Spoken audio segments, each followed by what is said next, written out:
ഈ technology based അതേപോലെ bomb ഉണ്ടാക്കാൻ നിങ്ങൾ വീട്ടിൽ കാണുന്ന LED, നിങ്ങളുടെ മൊബൈല്, നിങ്ങൾ ഈ പറയുന്ന ടെക്നോളജി ബേസ്ഡ് എന്ത് സാധനവും ഇതില്ല ചെയ്യാൻ പറ്റത്തില്ല, മനസ്സിലായിക്കോളൂ.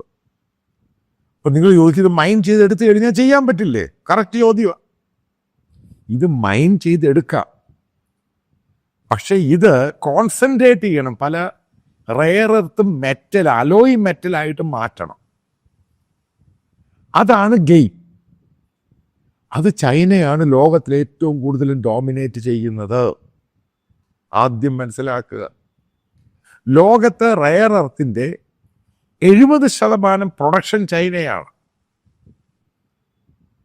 അതിനേക്കാൾ ഉപരിയായിട്ട് ഇത് റിഫൈൻ ചെയ്ത്, അതായത് റിഫൈനറി പോലെ റിഫൈൻ ചെയ്ത് കോൺസെൻട്രേറ്റ് ചെയ്ത് ഇതിനെ മെറ്റൽ രൂപത്തിലാക്കിയിട്ട്, അതായത് റെയർ എർത്ത് പല മെറ്റലുകളുണ്ട്, അതിനകത്ത് 99.9% പ്യൂരിറ്റിയുള്ള റെയർ എർത്ത് മെറ്റൽ ഉണ്ടാക്കുന്നതിൽ ഇന്നും വിദഗ്ധർ ചൈനയാണ്.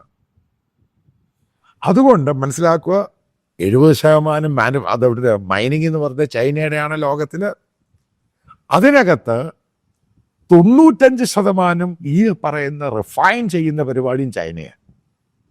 അപ്പോൾ പിടികിട്ടിയത് എത്രമാത്രം ഡോമിനേറ്റ് ആണ് ചൈന ചെയ്യുന്നത്.